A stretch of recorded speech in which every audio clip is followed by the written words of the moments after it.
This podcast is brought to you by CDkeyoffer.com and their Christmas sale. Use offer code BrokenSilicon to save 25% off all Microsoft software. And then also check out the Minis Forum BD795i and BD790i SE motherboards. They are fantastic boards for the price with cutting-edge Zen 4 CPUs, coolers, and everything you need included on a single board. We'll talk about these sponsors more later, but for now, let's just get on with the show.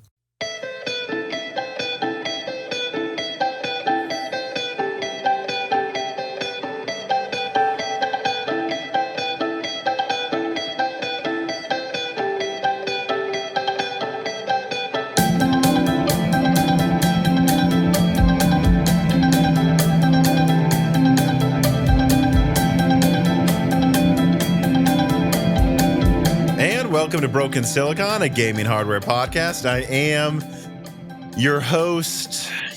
What will we go with? Panther Lake Tom. Today I'm joined by my co-host.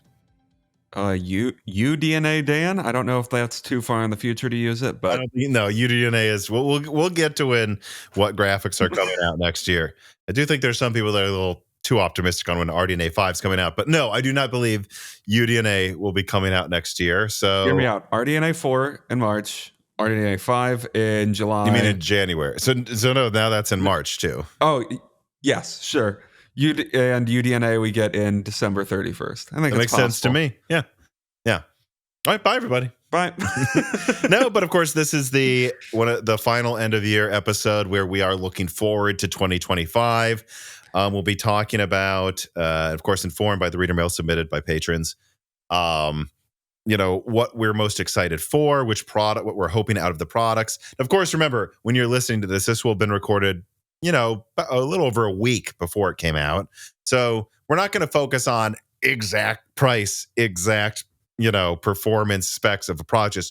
What do we generally expect out of these things, and what are we hoping for them? Now, before we get to that, though, there is actually a decent amount more news than I expected this December.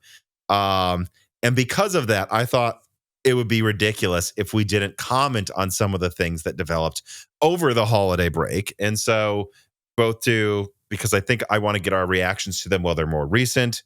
So people don't hear us go, oh yeah, that happened. But also so that when we do the first news episode of the year, which by the way, Dan, will be the one right after CES, I don't think we'll need to cover 4 weeks of news, including one of them being a CES week. Let's get to some of this now. So yeah, it'll be a bit informal, but I think we can talk about them now because they're just kind of set in stone. So the PS5 Pro, more sales data came out. Maybe more will come out by then. Probably not though. And it has so far now 12% lower sales than the PS4 Pro, but 50% higher revenue. Also interesting, 19% of PlayStation sold, I believe they said, since it's come out, have been PS5 Pros, which is a higher proportion than it was PS4 Pro.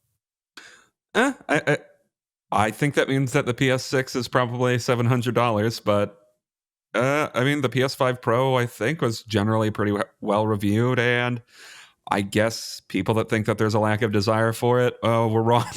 Yeah. And there's definitely some corrections for us. I think I expected okay sales. I would not have. I would not. But this is more than I expected for sure. Yeah. I wasn't one of those people that thought it was going to fail. Well, actually, no. I fluctuated between thinking it would be okay or excellent. So I guess it's kind of close to what I expected, but I didn't expect it to be 19%. It's almost a fifth of the sales. So that seems to indicate to Sony as well that this is a more important part of the portfolio than the PS4 Pro was, despite what people expected. And also this is, the things people test. Like, I know it sucks that the price is higher, but if you go, well, less people will buy PlayStations or less people will buy Lovelace. Yeah, but if these companies see we'll sell 10% less cards or 10% less GPUs, but we'll make 50% more money, well, then we'll just have less market share. Yeah, and I do think the good side of the sales thing, though, is or the pricing thing is it really doesn't seem like this is that susceptible to scalpers. Like it seems to mostly be like I'm looking right now. One of the biggest silver linings was the burning of scalpers. Yes. Yeah. It seems to generally be hovering in the $700 to $800 territory. I'm skeptical on if those PS5 Pro 30th edition $4,000 ones were real, or if that was just the bidder bidding on it over and over again to increase I could see the those price. selling those packages for $2,000. Yeah, I just can't see anyone's really buying these in any real numbers above 3. No, it doesn't seem like they are. So the good news is for Sony and I guess people that buy it, $700 seems to be the price people will buy it at, and they won't go $1 for higher. Right. So I guess that's true. That is a silver lining we could take away from the Pro's success, is that it is staying in stock. It's like, this isn't necessarily indicating to Sony that $800 should be the price. Like, it might be $700, Yeah. And people don't want you to get rid of physical media. The disk drive is actually what scalpers should have bought, because that's what's selling above MSRP. And again, that will indicate to Sony, people don't want us to completely get rid of discs, which I think is a good thing. Yep. There are good things and bad things about it. I would have been a lot happier to see it at $600, but we can't have everything. Can't have everything. We'll take what we can get in 2024. And moving into 25, I think. I'm curious if just $600 is a cursed price for a PlayStation product. For Sony. I know that it was the cursed price of the PS3. All right. So another thing that developed over the holiday season, Sony bought 10% of Kadokawa, I assume is how you say it. And at first, I wasn't sure what to make of this. Of course, rumors were swirling around for a while that Sony was looking to buy From Software to get access and control over all of their IP. Then rumors came out that they're not interested in selling the whole they're not interested in just selling From Software, so they better have the money for the whole thing. What did you make of this when you saw that they bought 10% of it? Because I was like, I'm gonna have to think about that. It sounds like it just based on the story I'm reading, it really just sounds like this was a security thing for the Japanese government that needed to happen. And like what? Can elaborate? Well, I mean, I think they wanted it to be impossible for a company to own more than 50% of the company. So Sony buying 10% makes it impossible for like an international company to get a majority stake in it. And that's the interesting thing. Carbon Cry, who of course helps write the notes for these podcasts, said that from what he was seeing, it seems like Kadokawa was in financial trouble to the point that they did some stuff that got them in trouble with Japan's FTC. And then it was the sign of an illiquid company. So Sony could do a total buyout and then sell off the nonsense and keep what they want, mainly gaming and stuff. But then at the same time, there's another option here, which is that they, like you said, Carbon Cry also concluded that they wanted to prevent someone else from getting over half of Kadokawa's control of the company, over half of the company. And there was also some weird thing I believe Karino Sugata brought up of like Kadokawa, South Korea might try to buy out the Japanese, might try to buy it. So like it kind of seems like this is Sony making sure they have some say in the future of these IPs that are so important to PlayStation, but also making sure this doesn't become like a Korean company or something. That's what this all seems like to me. Japanese corporations are weird to me. See, I feel like there's like Japan's corporate structure is just 5 giant holding companies. Yes, in some ways. But I don't know. Here's my real prediction, Tom. This is the hint that we're getting a Bloodborne remake. That's why right. they did We're it. getting the Vaunt, and you know what? Also the Metal Gear Solid remake, of course, that everyone told me was happening. Everyone told Colin at Sacred Symbols, who's very good source. He's friends with Neil Druckmann at Naughty Dog. And no one knows what's going on. Why you wouldn't do that? I would make so much money. I don't. But the Bloodborne subreddit is a permanent people coping that the remake doesn't exist. I know.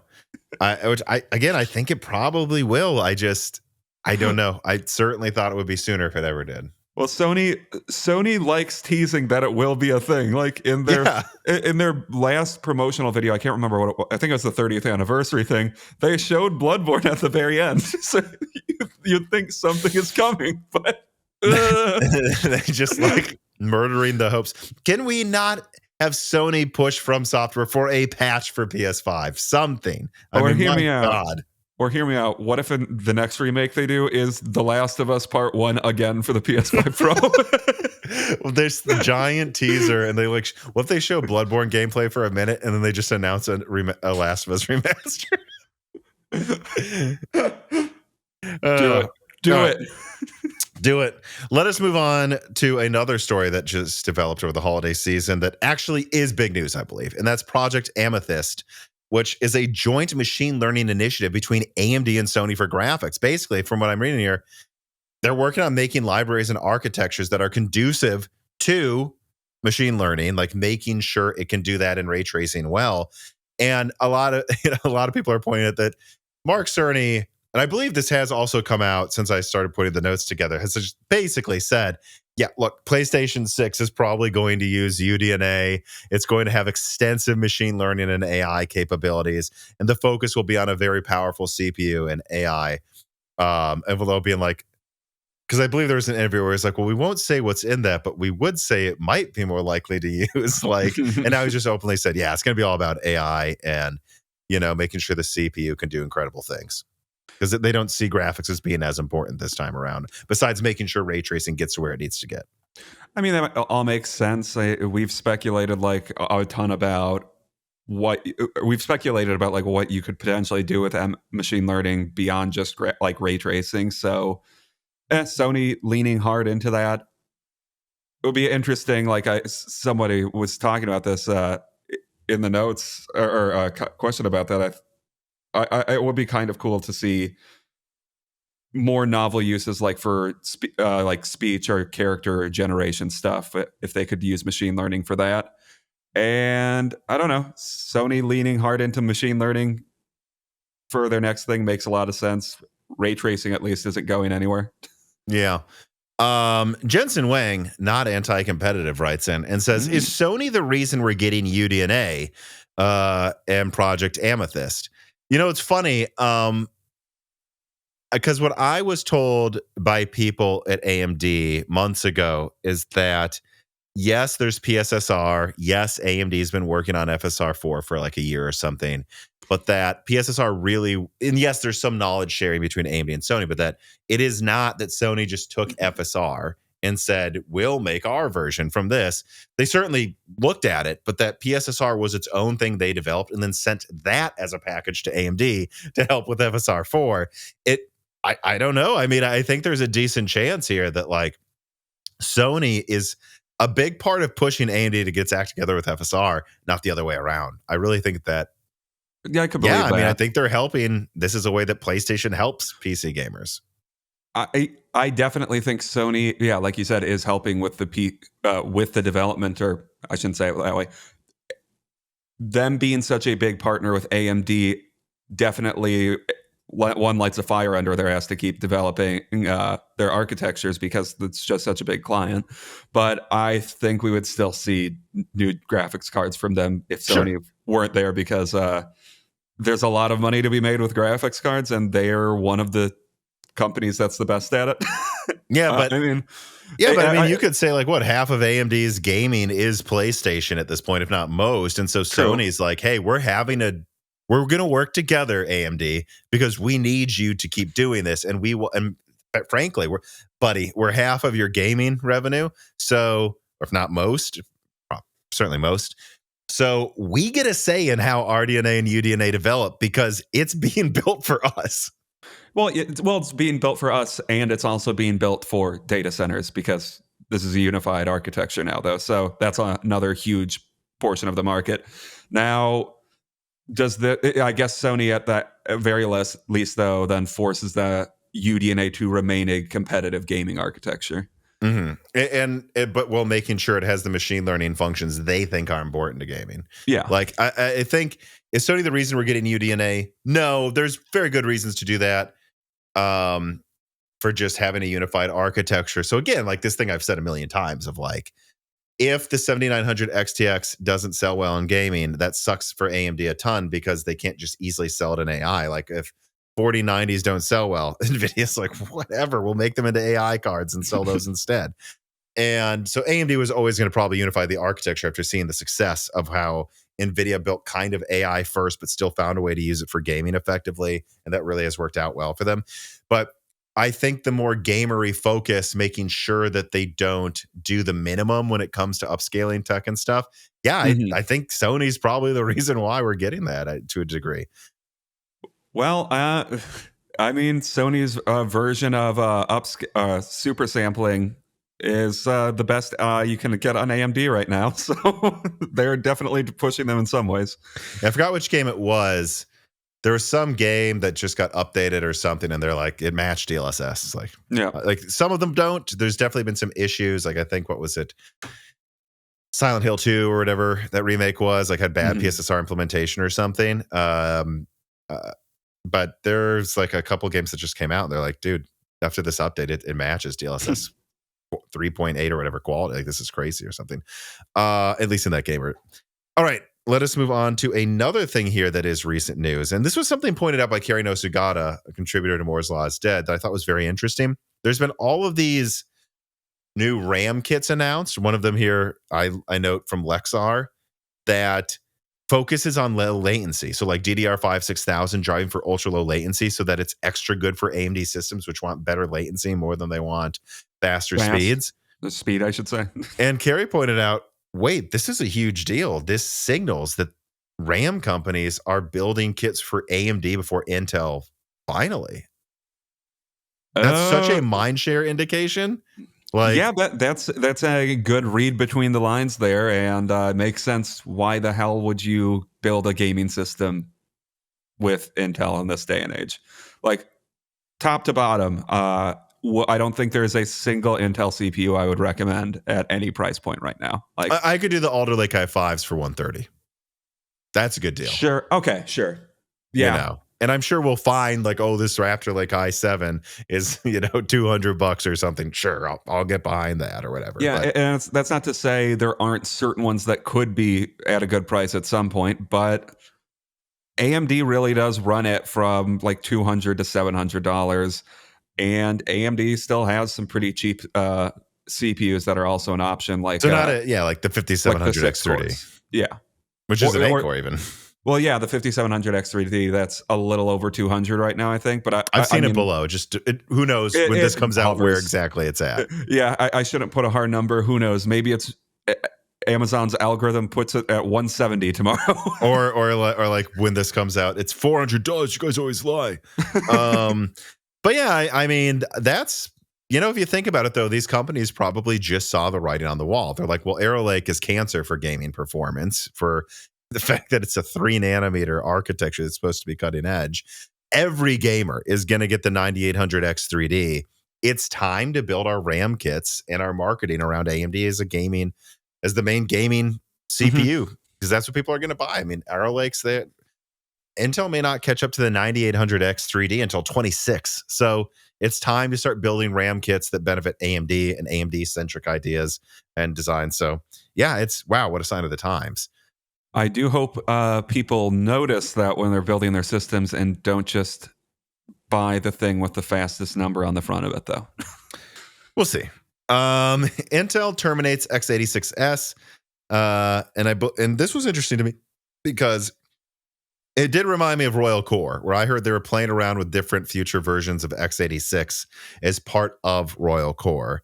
Compressed AI Blocks writes, and it says, was x86S killed due to resource allocation or because, debloating, it would be nice, it's not entirely needed. So Carbon Cry's note to this was x86 was about security, but it was extensive, would break some backwards compatibility to old programs. Yep. AMD had their own proposal that closed most of the same security surfaces while not hurting backwards compatibility. So different way to skin a cat that saves them money. So again, just a sign of the debloating, trying to do a million things that probably you could be spending money better on somewhere else. But I thought I had to bring this up as well, because this just reminded me, I was told Royal Core was going to use some future version of x86 eventually that lost some backwards compatibility features, and them killing this off. Again, there it is. Royal Core is dead, people. Well, and breaking compatibility that is quite a big thing to do. That's kind of x86's whole thing.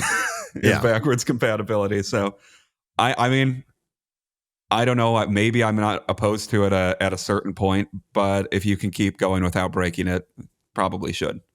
All right. Let us now move on to some more general reader mails about 2025. Compressor iBlocks writes in again. It says, any specific hardware you guys are looking forward to in 2025? For me, it's low-end RDNA 4 and probably more APUs from AMD. They've been on a roll in mobile. I'll let you go first.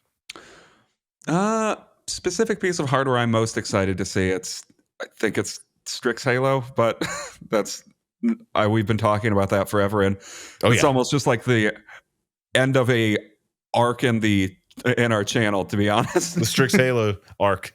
Yeah. I think I agree too. But honestly, there's a lot of stuff I'm excited for next year. I'm kind of excited to see the Switch 2, just because like I know my girlfriend wants it, so I know I'll get to use it and check it out. Also, just because I cannot, it's like Strix Halo. I mean, good Lord. The first Super Switch leaks that I was putting out, I believe, were also mid to late 21. And then we were talking about it extensively with weeks all 24. And the year, no, and I think I even had a leak about it like the year before that touched on it. And it's like, finally, we'll get to see what it is. I know. I'm very excited for that. I'm very excited for there to not be any more speculation and wondering where the hell the Switch 2 is or Super Switch is, because wow, what a long release cycle, or what a long cycle it's been that the Switch 2 should have come out like 2 years ago. And I guess the original Nintendo Switch is just going to turn out to be a full like 8-year generation almost. Yeah, it will. Like I always thought it would only last like maybe 5 years, but nope, they're going the full way. And I would really love to know why it took them so long to get it out, but I doubt that will ever be public knowledge. It might, stuff emerges. My answer is simply, well, we'll see. Maybe they die shrunk to Samsung 7 nanometer or something weird. Yeah, hopefully it could surprise us. Maybe there is some reason. I think it's just they were milking it and they wanted some specific game to be ready. That's kind of what I'm guessing. And as long as they have Switch supply and it's selling, they have no reason. And they had a bunch of games still to come out on Switch. They wanted to come out with no sequel yet to offload the rest of their volume. That's what I think. And my prediction for that game is Animal Crossing. People will lose their minds if it's Animal Crossing. My girlfriend will definitely buy it on release day if it has that. She still plays it all the time when we're watching TV. This piece of content is brought to you by CDkeyoffer.com. Just in the past few weeks, Dan built a new PC with a fresh install of Windows 11 on a blazing fast Gen 5 NVMe SSD. And of course, that code for Windows 11 came from CDkeyoffer.com. And we've been using CDkeyoffer.com at Moore's Law for a very long time. I use it for my office software on both my desktop and my laptop, and that's because they're reliable. They've always been there for us, and they offer reasonable prices for Microsoft products that are usually set, in my opinion, at monopolistic pricing. And they're actually having a Christmas super sale right now. So if you're looking to get the best pricing on Microsoft software or games or other products on their website as well, please show support for a company that's shown support for the Moore's Law is Dead team and community for years by using offer code BrokenSilicon to get 25% off all Microsoft software and die shrink to get 3% off everything else. So support Moore's Law is Dead by checking out CDkeyoffer.com today. All right, so let's get to the Switch 2 question now then, since we're talking about it. Trevor Renfro writes in and says, I'm definitely looking forward to the Switch 2/Super Switch. That's what it should be called, I think. Whatever it goes by. I didn't buy the Switch 1 original as it didn't really interest me for years. And there was a lot of talk about the next generation coming before much longer by the time I found it interesting. Seriously, it was early this year that I started finding it interesting. Yeah, I'm actually a little in the same boat where I saw they were remastering Thousand Year Door. I kind of thought it looked interesting a year ago, but then when I looked it up, it was like still $250. And I'm like, no. Oh yeah, that's the thing that annoys me is it's just not for $250. It's just there are a couple games I wouldn't mind playing on it, but it's just too expensive at that. Mm-hmm. So it goes, hopefully the Switch 2 or Super Switch will be better able to run higher end games, given even Hogwarts Legacy tends to make the current generation struggle. Yeah, actually, and I did recently over the weekend look up Hogwarts Legacy on Switch. And yeah, it doesn't look good, but it actually kind of impressed me. It looked as good as it did, to be honest. And like you can even fly the on a broom in it. So I completely forgot that they launched Hogwarts Legacy on the Switch. Although took an extra half year to optimize it, but yeah. I mean that I'm assuming there's a big market on the Switch too for Hogwarts Legacy. Although, yeah, probably. Yes, there is. But anyways, though, I think this is an interesting question. Like, how will it handle the generation? Will the Switch 2 age as well? And here's my opinion. I think for its time, the Switch 2 will be perceived as not being as janky as the Switch was for its time. But I do think that this time around, the CPU is going to heavily limit what games will run on it eventually, not the RAM. I mean, in RAM, they've kind of done what they needed to. If you think about it, the Switch had not enough RAM. And the PS4 and Xbox had, most people say, maybe a little more than enough RAM. Right. So the PS5 is double the RAM of the PS4. Well, the Switch 2 is going to have quadruple the RAM of the Switch 1. So I think they caught up to where they need to be in RAM. I think their GPU, I know it's probably equivalent to about an RTX 2050. And a lot of people are going to say that's not good enough. Docked mode might even be stronger than that. And a lot of people will say that that's not good enough. But I think that's enough. I mean, look what they've done with 256 Maxwell CUDA cores. Oh, Jesus. My concern is the CPU, the fact that it's more comparable to the Steam Deck, which is a quad-core Zen 2, which I think is still probably stronger than the CPU that's going to be in the Switch 2. If you had to make me choose which one's better, I think they're probably comparable overall, strengths and weaknesses here and there, you know. But if that's where it is, that's what's going to hold it back late this gen, is the CPU is going to be really weak. And so, again, I think when it comes out, it'll be perceived as better than the Switch was for the time. But I think people are going to forget that the original Switch actually was probably the strongest handheld for the time, because its competitor were Atom laptops, you know, like flip open GPD laptops that were just crazy weaker. And I think over time that CPU is going to be a struggle. The devs are going to be on the struggle bus with that CPU. But again, short term, I think better than this Switch. That's how it will be perceived for its time. But ultimately, long term, I think it's going to run into issues, just different ones. Yeah, it would be really nice if there were 6 or 8 cores on that thing. But I think that's a lot of power for asking Nintendo to put on a system. No, I think it has enough cores. They're just not very fast. Okay. I think it might have 10 cores, 8 cores, 10 cores. They'll be fine. But they're just like 2 gigahertz, like single-threaded weak boy cores. Okay. Yeah, to my memory, I don't have the specs up next to me. To me, Nintendo, they just don't really care about power that much, because they're in their own mostly closed off ecosystem, and that's been successful for generations at this point. Well, across a couple generations at this point, with the blemish of the Wii U. But I don't know. I don't think you need a 2070 to run the next Mario or Zelda game, and that's the calculation they're making. And yeah, at the end of the generation, there are probably going to be some games that have issues, but at least early on, they'll probably... I do think there will be less issues than last time. And there will be enough games, AAA games from third-party studios, that it won't really matter. I think they'll get plenty, if not most of them, at least early on. And again, at launch, I think the Switch 2 has more RAM than the Series S, has a graphics card that's, I don't think quite as good as the Series S, but certainly stronger than the Steam Decks. And so from that perspective, a lot of devs, yeah, you know what? I think it would be funny if it had fewer issues than the Series S.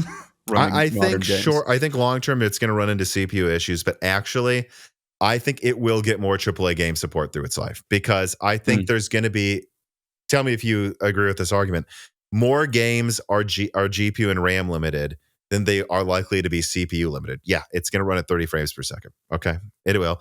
But I think there will just be some games like Cyberpunk 2. Yeah, look, the CPU is not strong enough, but there will be more AAA games that don't really need much of a CPU that will be run on it actually just fine. So I do think it will age better because I think it is better thought out than the original Switch. Mm-hmm. Yeah, that makes sense. And I think short term it'll run pretty much every game at least at 30 frames a second. So let me move on to this question here. Richard P writes in, I am full of optimism about lots of 2025 tech promises being broken again. Thank you both for your content. It really makes my weeks shorter when I'm on the road a lot. This 24 was a year of broken promises for some stuff. I'm actually looking forward to seeing how handhelds evolve in 2025. The Legion Go 2 looks super impressive, and the SteamOS support is such a great move and should save the MS license cost, which of course you don't have to pay too much for. It's CDkeyoffer.com, everybody. But on this note, I think handhelds, and we talked about this on the Die Shrink. Of course, you guys get access to support us on Patreon. Like we said, 2024 felt like the year of the mini PC. I think handhelds and Steam machines and like smaller companies like Minis Forum making laptops, GPD making handheld stuff, this is going to really be a thing to watch next year because I think we're going to see some real challenges and more like, as Xbox seemingly starts to fall apart, it's going to be like, and I think this is what I said a year ago or so. If that happens, I don't think we need to worry too much. I think short term, Sony will be able to charge more, like the PS5 Pro. But long term, what will happen is their pie will get smaller and Nintendo will eat some of that pie. Boutique people, Lenovo with the Legion will eat some pie. Steam will eat some pie. And what we'll have is a bunch of smaller players eating up into what Xbox was trying to do. And I think some of them are really going to light a fire under the asses of OEMs and PlayStation to a degree. So I agree. I'm really excited to see where SteamOS and like boutique game consoles goes because I think we could actually get the competition we were looking for from them anyways. Oh yeah, like I think with SteamOS, I could easily see at least one of those smaller PC makers. I don't know, try to put out their own little Steam box. I mean, really, like some of those mini forums, I'm not saying they'll just install SteamOS on it from the get-go, but if you get one of those and just throw a SteamOS on it, that might be a decent gaming box. Like, there's a lot of options, and I'm very curious to see what the next line that uses like Strix or Lunar Lake for handhelds will look like. Mm-hmm.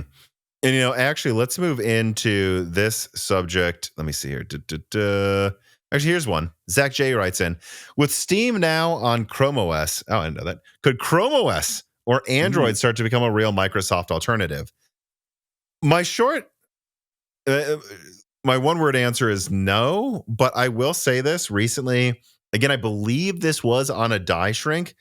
Me and you were like, well, how successful is AMD really in laptop right now? And when we looked on Amazon best-selling laptops, there's a ton of MacBooks, but like a lot of Chrome OS, like I was like Chromebooks, and I'm like, oh, I mean, no one I know owns one, and I don't like them because I just want to be able to do everything. But certainly, they're popular. So look, were that to be able to run most games on Steam, yes, heck, I'd consider getting it if it could run the apps I need to edit. I just want it to work, Microsoft. And Google has a lot of money, and I'm sure they would love to be the new home for Steam gaming. So, sure,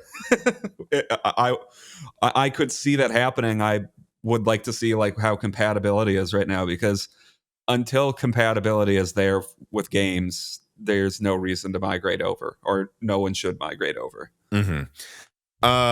Dark Helmet writes in, what do you think 2025 holds for Microsoft Game Pass? Their games coming to other platforms and Phil Spencer? Well, so they've announced that basically everything's coming to PlayStation and PC and like at whatever platforms they can bring them to. I'm sure, including Switch too. Like at this point, like some games won't because they just were developed for 5 years for the Xbox and they just don't have the money or the time to bother. But I think next year is where it's going to be obvious that Xbox is slowly turning into like Sega. Like it is. Yeah. And with Game Pass, I don't know if there will be any movement on Game Pass next year. I mean, they did a restructuring this year, if I'm remembering correctly. Yeah, the milking of the existing fans. So I don't know, maybe a like $5 price increase could happen, but that's the most I would guess. And as far as Phil Spencer goes, I have a hard time believing that his position at the company is super solid right now. And like I said, I think on our last news episode, found it interesting that the CEO of Microsoft as a whole, Satya Nadella, gave the last update on Microsoft, on Xbox, and not Phil Spencer. I don't know. Maybe I'm reading too much into something, I don't think you are.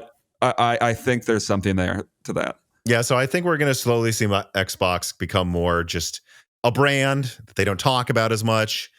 And I think Game Pass, they're just going to, yeah, I think I agree. I think it's going to be there. They don't want to just kill it.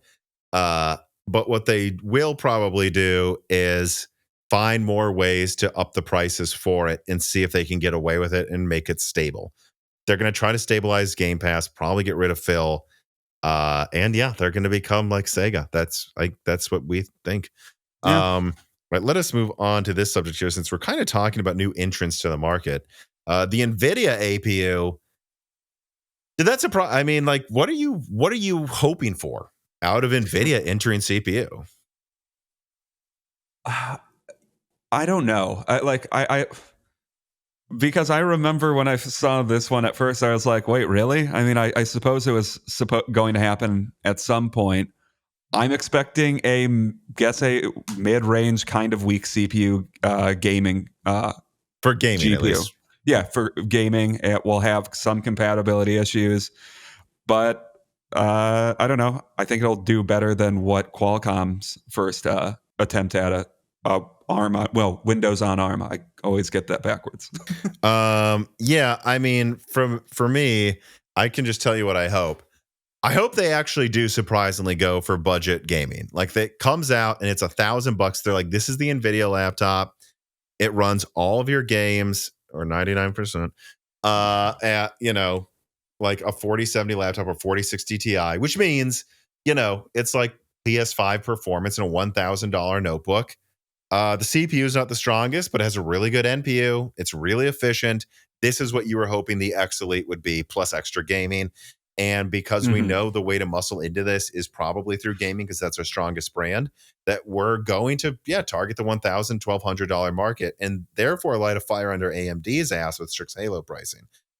That's what I hope, and I think it could happen. It should be noted that I'm not sure this is coming out next year. It might just come out 26 at CES. That's when I give it 50-50. That's what happens, or something.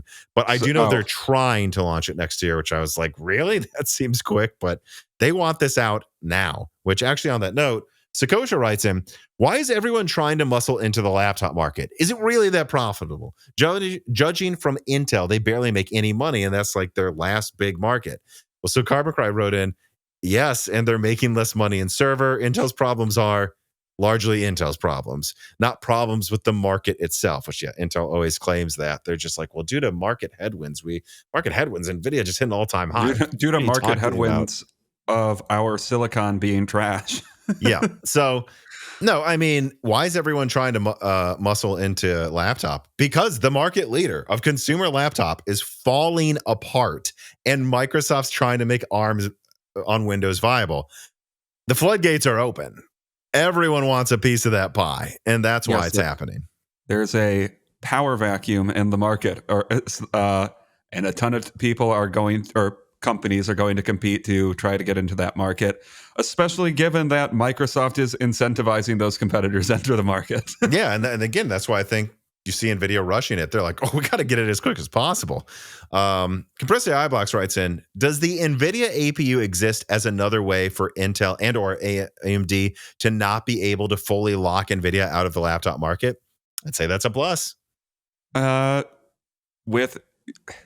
With a 40 CU APU, that really does shake up the entire market as it exists on laptops. And NVIDIA does need an answer to that if they want to be able to hold more of the 50 level performance market, and not just hold the 4080 and the 90 and 80 market, which I doubt many people buy those. Yeah, the bulk of their laptops are 50 and 60 laptops, and they know AMD could get close to locking them out of the sub 60 market.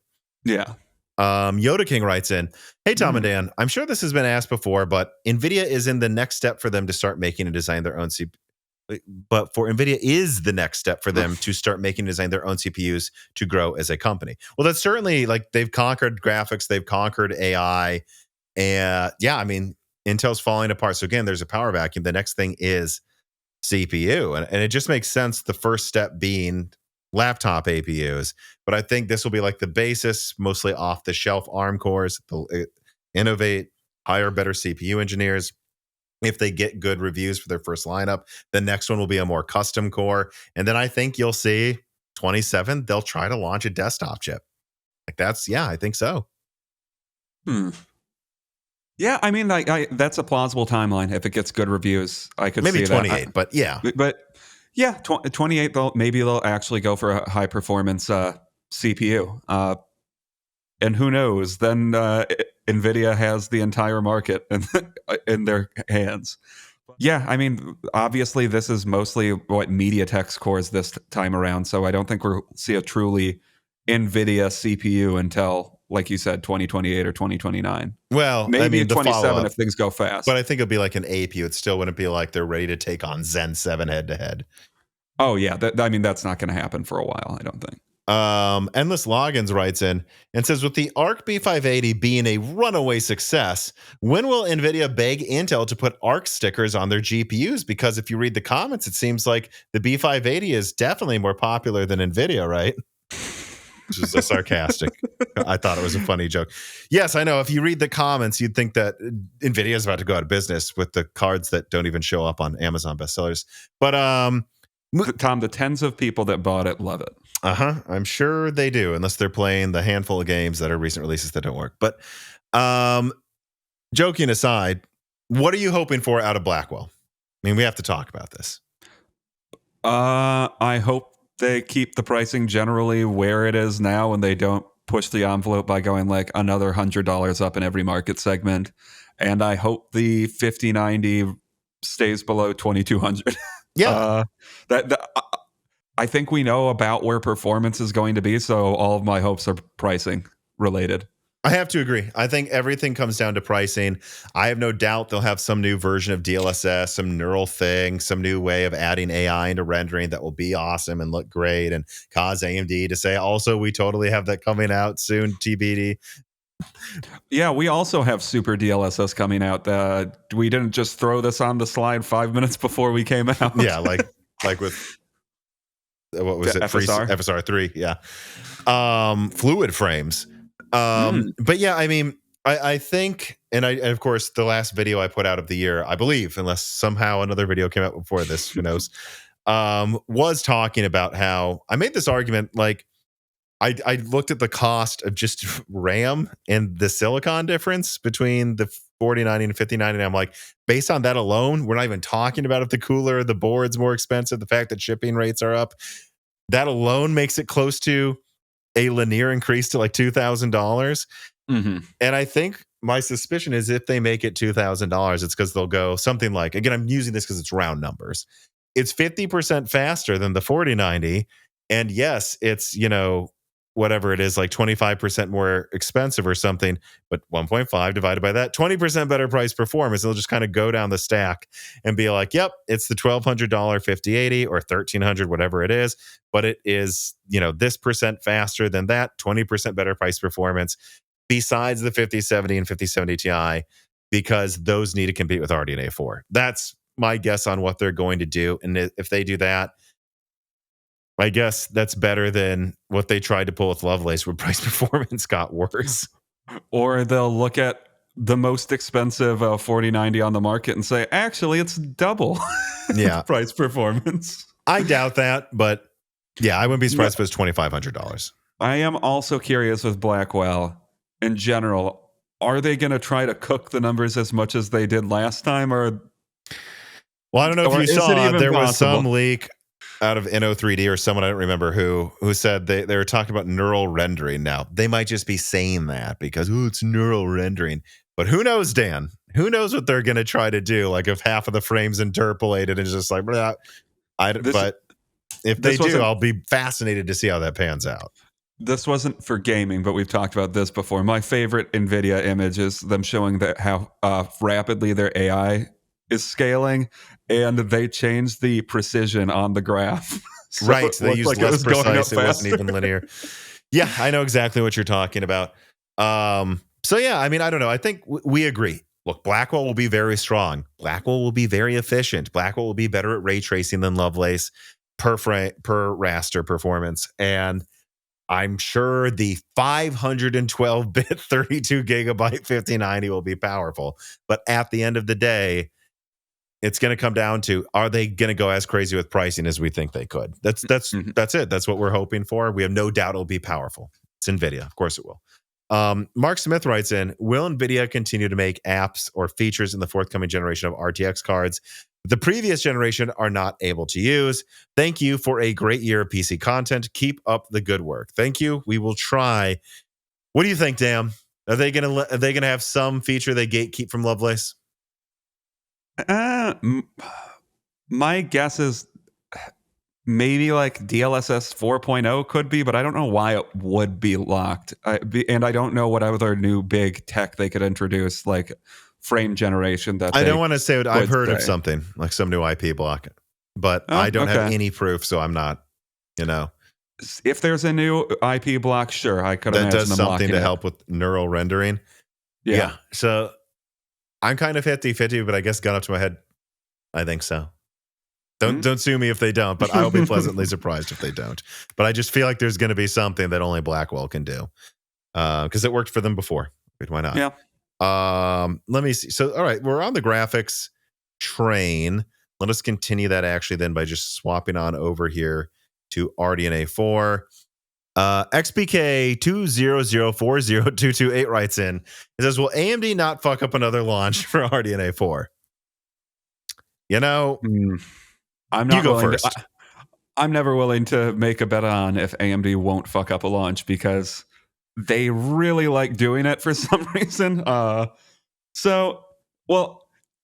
Actually, never mind. I'll take if I have to bet, I'll take it. They'll do something stupid to make the like guns card up look to your worse. head. You think they'll do something dumb?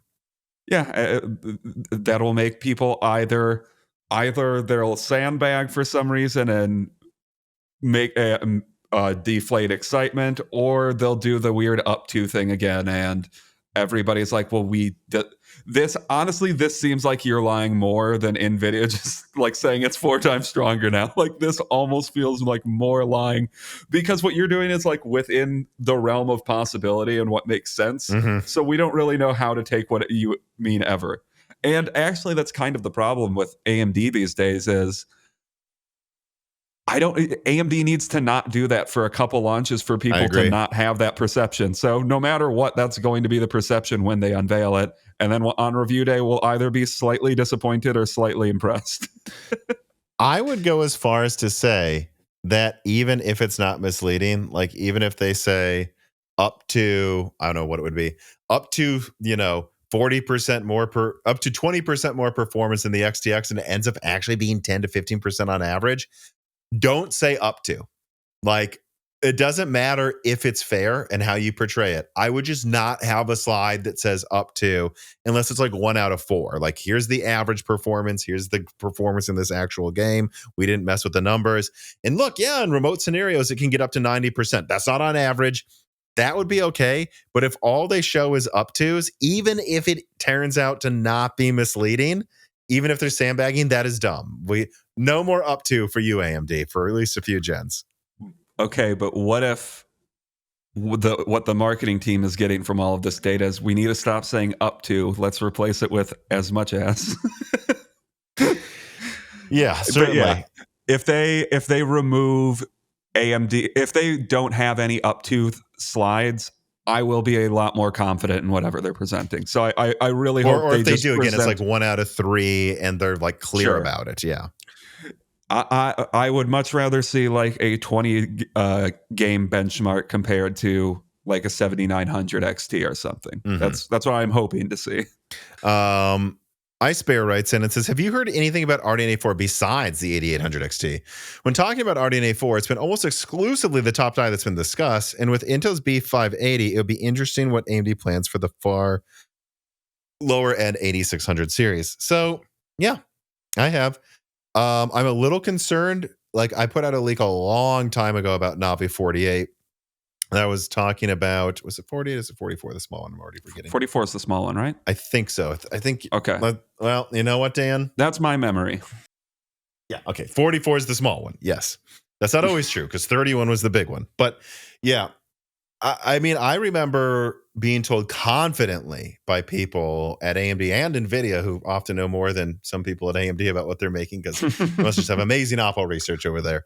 But that this was going to be a 128-bit card aiming to maybe go for like 7700 XT performance. I have seen rumors that it's 192-bit, so I'm not sure anymore. Like, there's a part of me that goes, well, you know, the 8800 XT, I was told this, started out as a 192-bit card, and then when they canceled big RDNA 4, they turned it into 256-bit. So I'm going to kind of stay away from the specs on this one because this is coming out, you know, before they confirm it. There's no point anymore. But look, I think from what I'm hearing, yeah, the performance goals are still pretty much there. Like, this is going to be stronger than a 7600 XT. Probably not quite to 7800 XT, so 7700 XT, and that means it will be stronger than the B580. Now, the question becomes, where do they price it? But look, they're selling the 7600 XT for $310 right now. I know they're making a profit on it. That's a 16 gigabyte card for $310.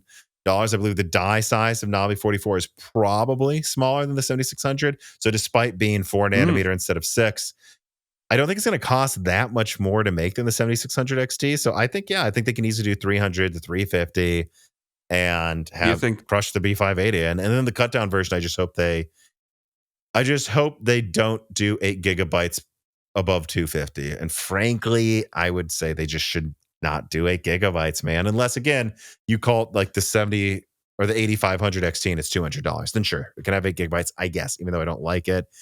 But 8 gigabytes needs to be below 200 now, I think. Oh yeah, easily. And is it hoping massively that for it to, even the big one, to be under 300, or is 300 almost certain? 300 to 350, I should say. My guess is 300 to 350, you know, or to 400 for the top one. That'd be my guess. Yeah, but if it's substantially, again, you know, but if it's, you know, 20, 30% faster than the 7600 XT, more efficient, actually can do ray tracing decently, that's a 30% price performance uplift gen over gen. That's what you expect. Yeah, and if they come out with 3 cards for like, or 4 cards for like 550 to 600, 450, 350, and whatever, 250 or 200, I think a lot of people will see that as a positive development, not having a $1,000 thing at the top of the screen. Yeah, the only thing I will say is I have heard, and again, who knows, maybe I'll have an update before this comes out that will correct this, but that Navi 48's the focus. The big one's the focus. There might be 1 or 2 cards that launch in January, and that's it.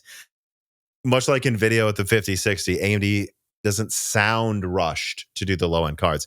I think they should be more rushed now that Battle Mage is out, even if it's a fake card, you know, but like just for perception reasons. But if they still have a lot of 7600s lying around, you could see why they wouldn't rush that over just discounting those and trying to clear stock first.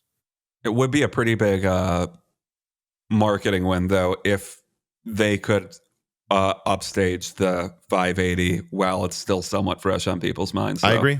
I agree. And, you know, James Pryor, who was just on a Broken Silicon recently, he said he doesn't think it makes that much sense. But personally, he would love to see another one of those launches like the HD 7000 series, where it was like 7970 next week, 7950 next week, 7870, 7850, and even 7770 and 7750 over the course of a few months. Everything gets rolled out. I think that would be a big move if they did that. So I hope they do. Let's see here. This piece of content is brought to you by the Minis Forum BD795i and 790i SE motherboards. This motherboard, specifically the 795i, is amazing. For less than the price of a single 7950X, this motherboard includes a 16-core 5.4 gigahertz Zen 4 processor, the cooler for cooling it, a Wi-Fi card, and support for 2 Gen 5 NVMe SSDs. And again, this is also with the motherboard. So think about that. You're getting the motherboard, the CPU, the Wi-Fi, and the cooler for less than the price of a roughly equivalent CPU alone. This is an insane deal. Seriously, Dan, co-host of Broken Silicon, is now using this in his main system, and I'm actually considering using it in my main system as well, upgrading from Zen 3 and maybe saving money after I sell off my parts, because this is just a fantastic budget platform. It is my go-to recommendation for most people building a new PC. And so, look, if you are interested and you want to support this channel, click on the link in the description and make sure you utilize any bonus codes provided down there to get the best price on this product. Support Moore's Law is Dead by checking out the minis from BD795i and 790i SE motherboards today. Compressed AI Blocks writes in, how do you see DLSS versus FSR? Honestly, I thought FSR would be so aggressive when coming out and people would shift away from DLSS, but that is not the case. In fact, I'd argue DLSS has only gotten better and widened the gap further. I don't think that's true. I think people forget, I think people forget that right when FSR came out, DLSS was kind of made fun of, and that it wasn't until, especially mid DLSS 2, that it was like, oh, this is just always worth turning on. People keep forgetting that. The gap wasn't very big at first, just because DLSS sucked. But yes, will FSR close the gap, or do you think it'll always be behind DLSS? I wouldn't be surprised if it closes the gap, but look, Nvidia has more money and they're spending like crazy. So I think the gap will probably close over time. It's hard for me to see them tying DLSS in the next 4 years. So for me, FSR 3 feels like felt like the first time that they were taking it somewhat seriously, and this wasn't, and it was a more full feature. Like FSR 2 was still usually good enough to be used in games that had it implemented, but FSR 3 is bigger, and FSR 4 feels like a full completion of a cycle. Like they're actually taking their software development seriously now, and they're having Sony apparently work with them too, so that's good. Yeah, so I think FSR 4 could make a lot of strides this generation. Now, DLSS will also probably make a lot of strides this generation. But I think both of them are going to be at a point where people that review them recommend both. But yeah, DLSS will still probably edge out FSR 4 at the end of the day. Again, the point is, though, does it get to a area where it's 95% is good, and you're like, okay, sure, if it's the same price, I might want Nvidia, but I'm not paying 20% more. Yeah, I don't think it's going to get to the level of pixel counting is how we need to tell which one is better most of the time or all the time. But some people argue it's already there. But I mean, there were some very janky implementations of FSR. I know, I'd say now, certainly not a year ago. FSR now, though, I think is pretty good. Barry Smith writes in, regarding RDNA 4 and FSR 4, I'd be most excited to see AMD's take on ray reconstruction and what that could do for RDNA GPUs, or even as a software feature in future consoles. Do you think AMD working on their version of ray reconstruction is a realistic expectation? Absolutely.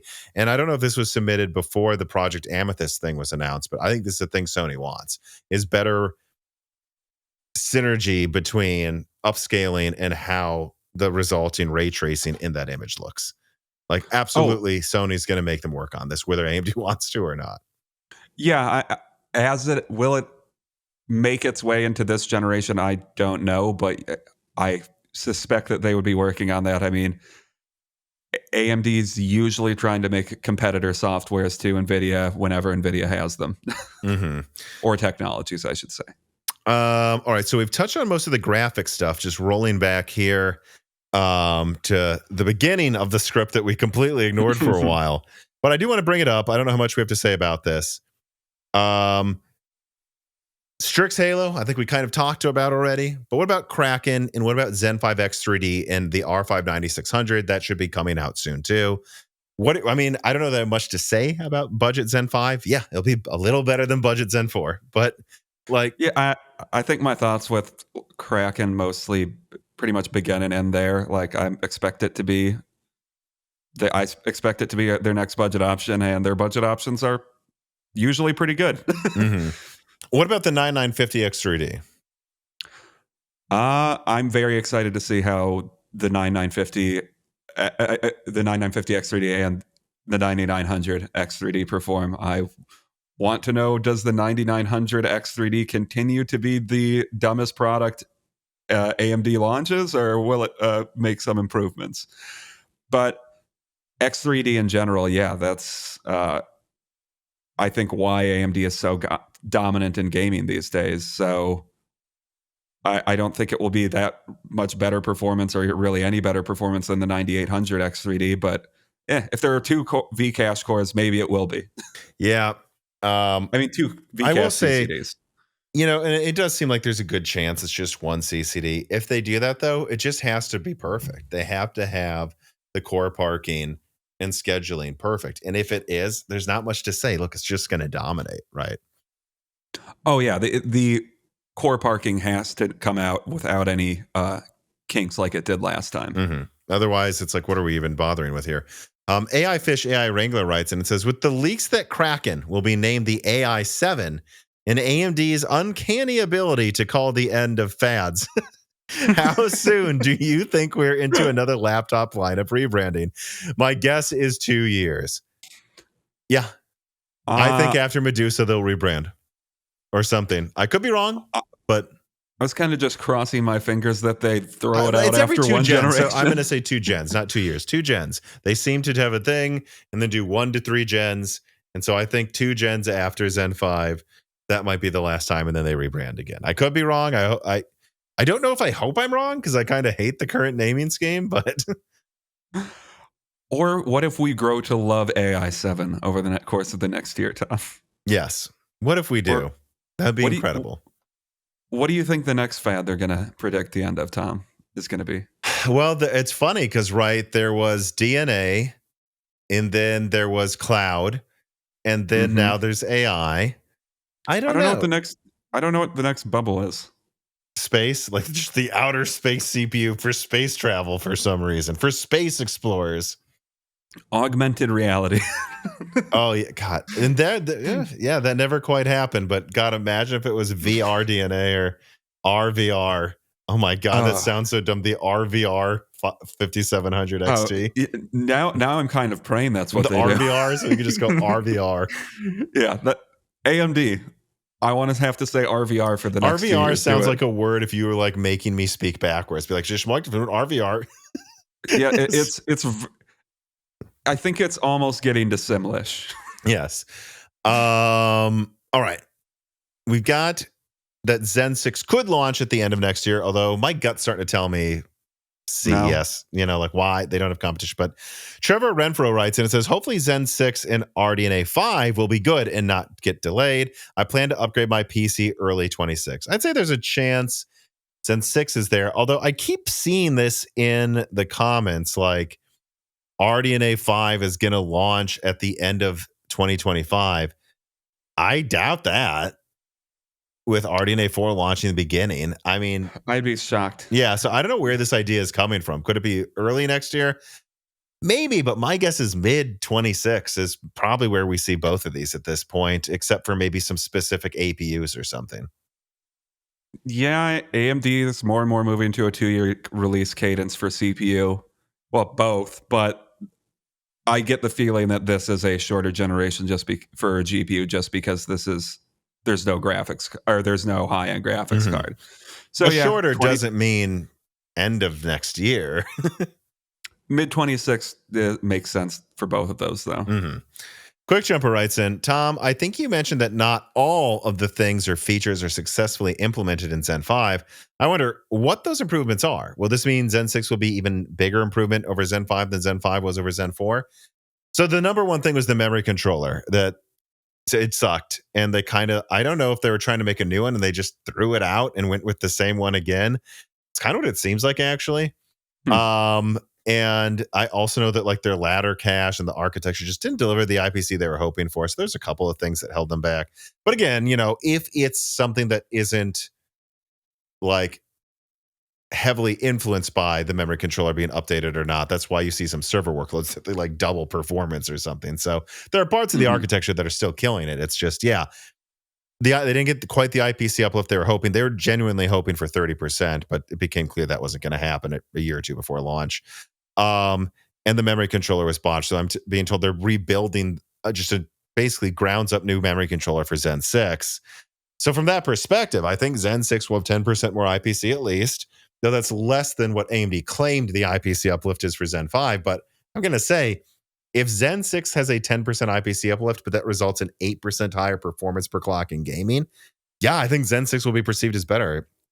Seems like from leaks we put out, that it might have 12 core CCDs, so 50% more cores, 10% better gaming performance. I think it's going to be thought of the same way we thought of Zen 2.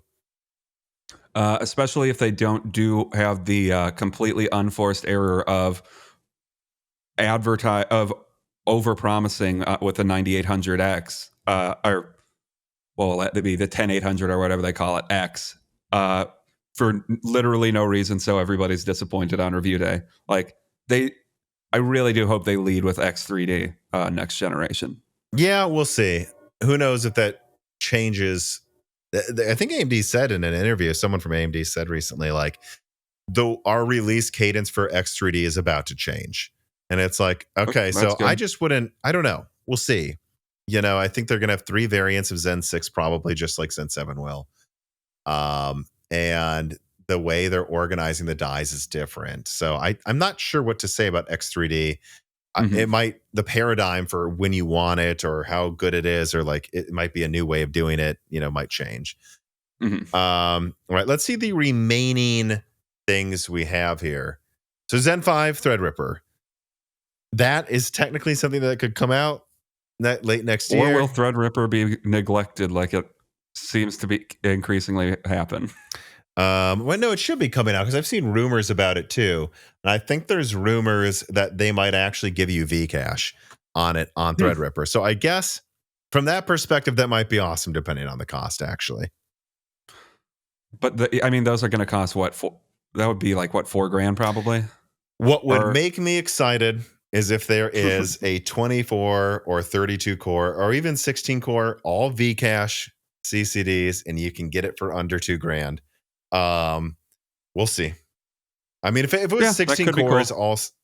But even a 16 core, if it was all Vcache and quad channel memory, and you add that IO support, actually, I might get that. For my work, you wouldn't want it, but no, I wouldn't. But I'm saying at that point, I think that could just also be the best or close to the best gaming CPU too. Yeah, so I guess I'm cautiously optimistic that Zen 5 Threadripper will be a bigger attempt at being good or should even say notable, like on consumers' radar.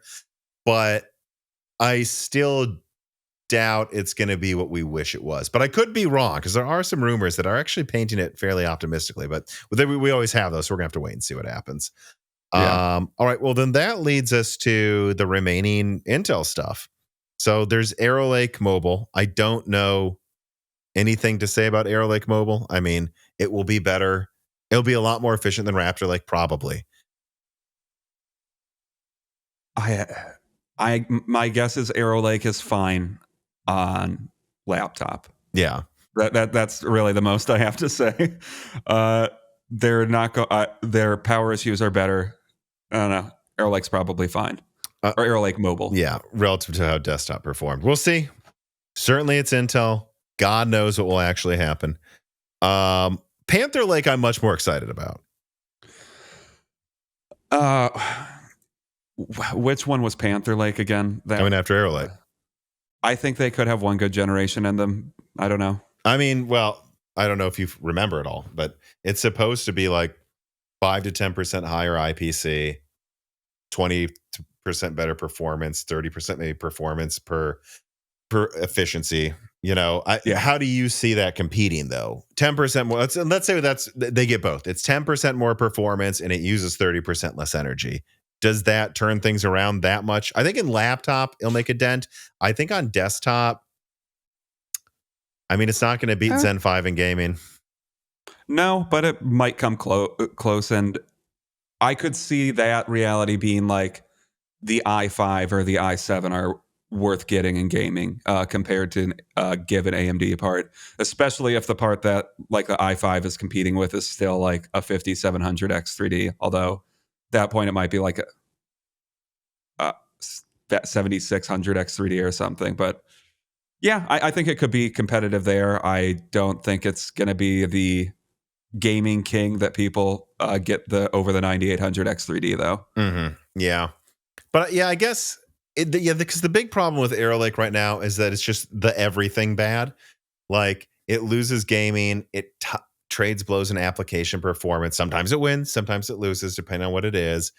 And then it has all these bugs. If the bugs are worked out, and then you add 10% performance and lower power more, I guess that does get you to a point though where at least on desktop, it would be beating most of Zen 5 across the board, but not X3D in gaming. And it would probably be the more efficient processor pretty clearly.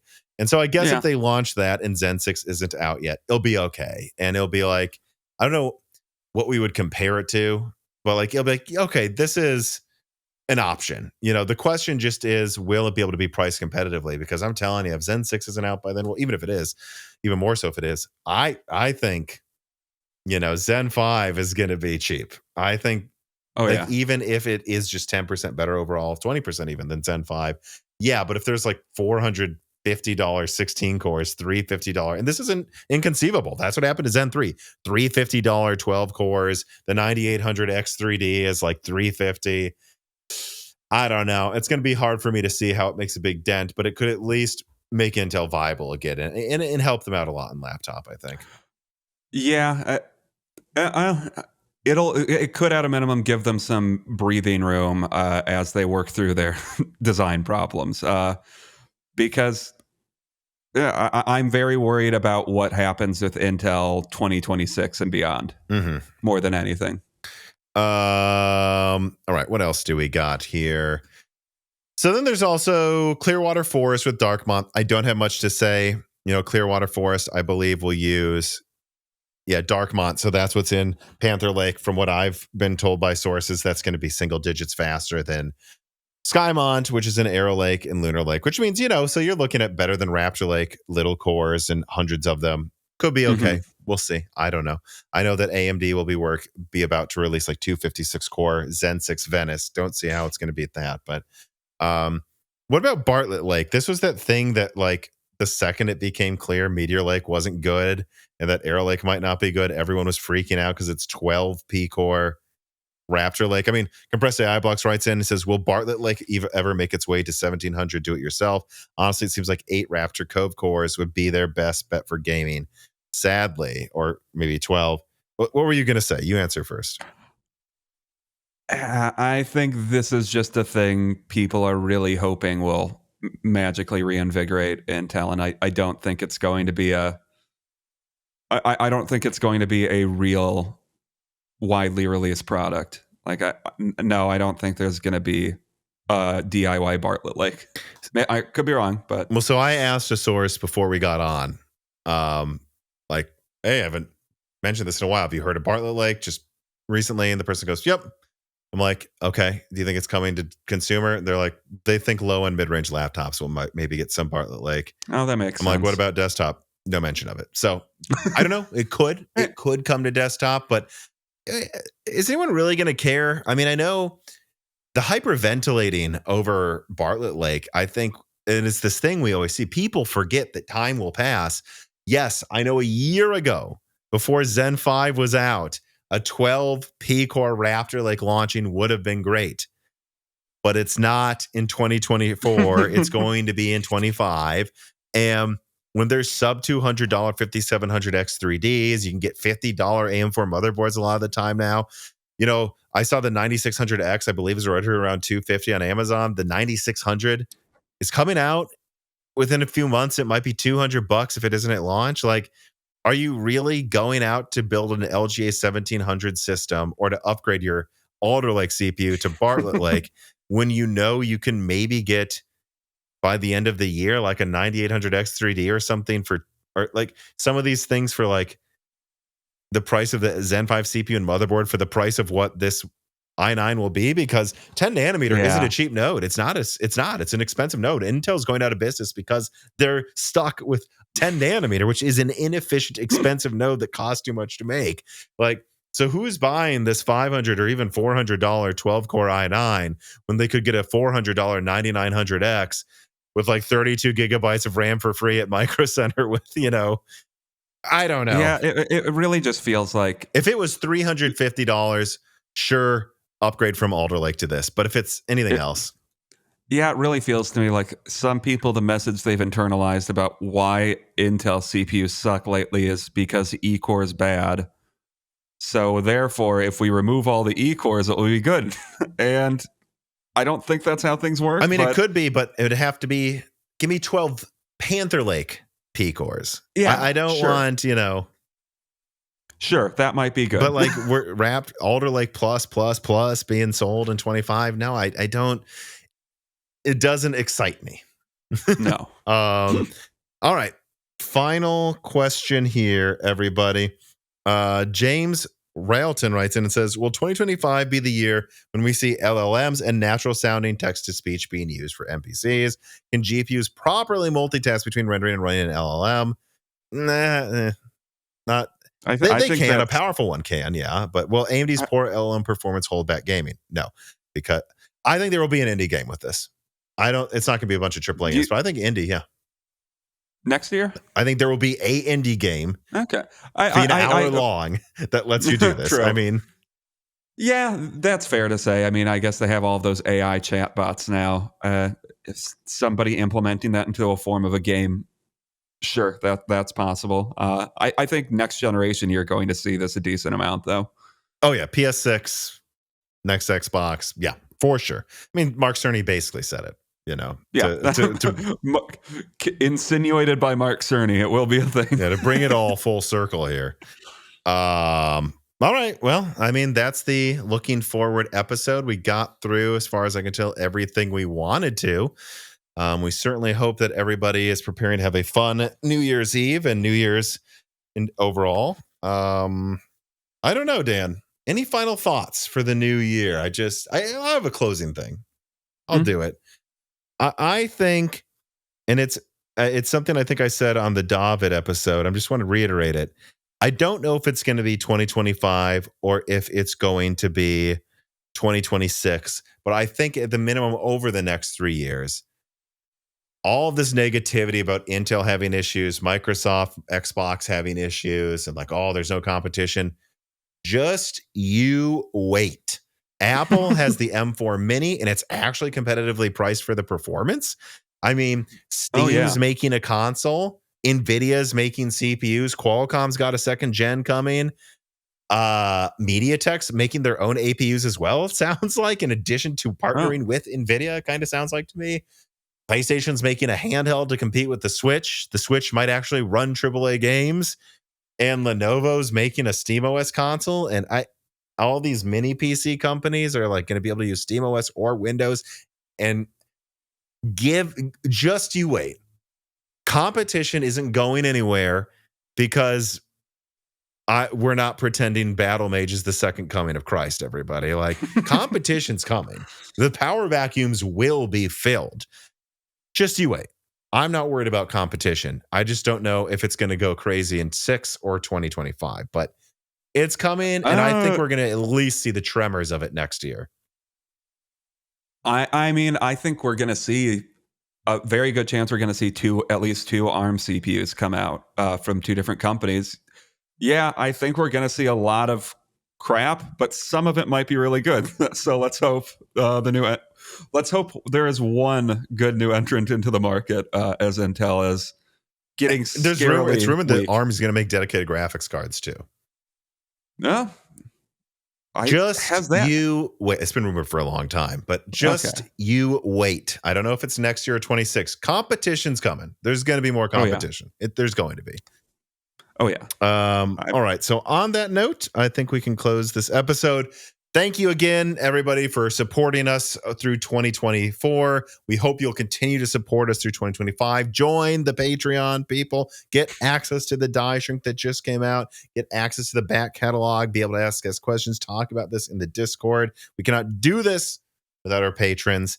Just thank you in general. Everyone who watches. It's incredible how much we continue to grow.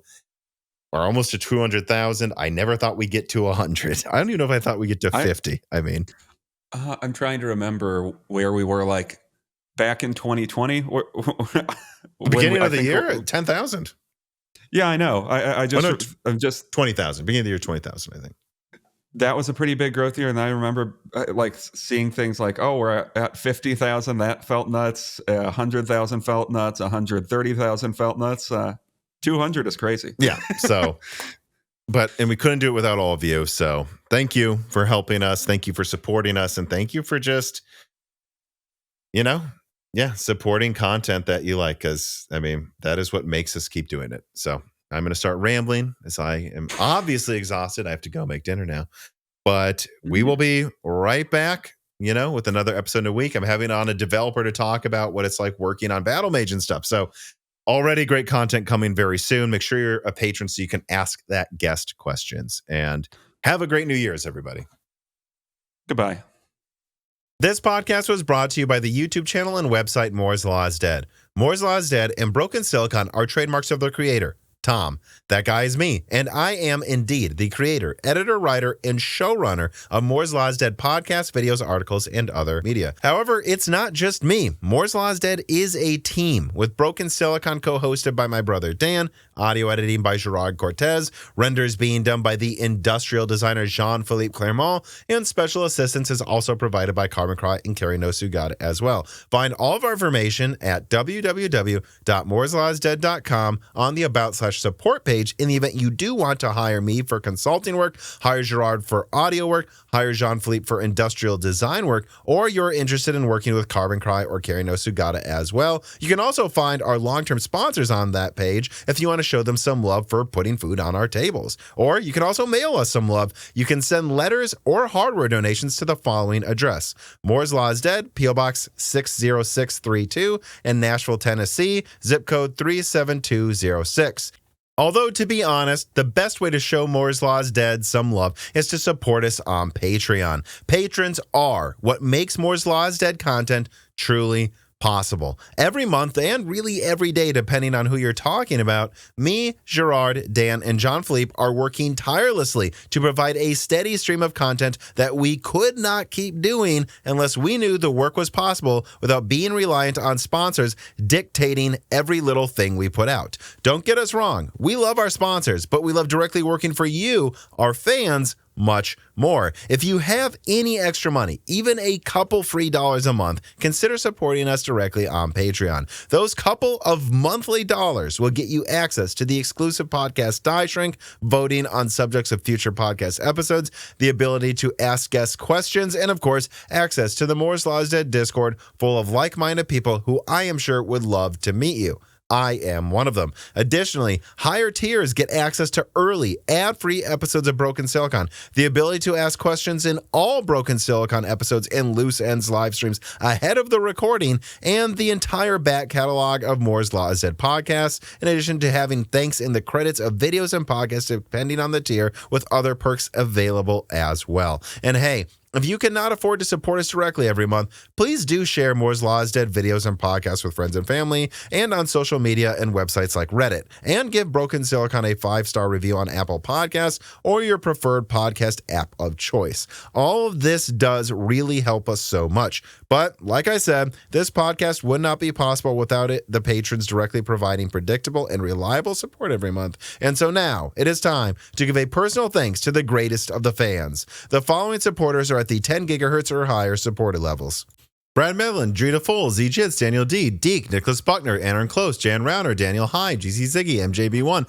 SNES Chalmers, Jem Ferriero, Toka, Falcon Malev, Jensen Wang, Gregorius Acker, Sarcastro, Chris Rich, Evan Dingle, Compressed AI Blocks, Halbuma, Shredbird, Holden Mobley, Sammy Malas, Jordan Simkovic, Julian Leak, The Boss Haas, Jonathan, Chrysantine, Franco Frederic, Jake223, Jake Martin, Slicky, Nithra Zink, Meat and Pork, Tim Robb, Ian Clifford, Travis Gooding, Mad, Zoot Taylor, Stephen Coates, Greg, Michael McGee, Patty Cakes, Gamers Unite, Amiable Chief, Mark Mitchell, Tommy, Jamie Witters, I Should, Mark Raidmaker, James Anderson, Cole Addict, Cameron, Henry Zhang, Wesley Sager, Michelle Pell, Hexapuma, Mai Sharona, Reginald Ari, Teak Autumn, Win Wang, Winstar, Corey Leonard, James I. Raider, Little Germany, GSMMH, Shay, Milton, Melodic Warrior, Brett Jones, Chuck Glidden, Mac Daffy, Stephen Dick, Dave Schultz, Austin Haggerty, Justin Bustle, Jofet, Brian Scanlon, Hardland, Jansen, Angima, Joseph Kelly, Sleshba, Him, Sagung, Tails, 2299, Meal Valverga, Sisyphos 7771, The Forbidden Juice, Brian Wright, RB Racer, Alex Vega, Dr. J Mad, Free D, Michael Cozy, John Swin, Crystal Joe, Elbergun, Jeffrey, Jeneman, Kikum, Solarize 80, Matthew Marlowe, Brian P, Sprutnik, Hudat42, Heguk, Cornster 671, Penta Wenta, Hal, Richard, Omega Doge, Angel of Cake, Mr. Tiger, John Wick Boomstick, Porcelain Olts, Curry King, Nick Zuzmania, Sakosha, State Farm Snake, Armand Vacatura, Rai Hill Chi Bowles, and Kevin Kuntz. And of course, thank you to Sahara for the music, and have a great holiday season, everybody.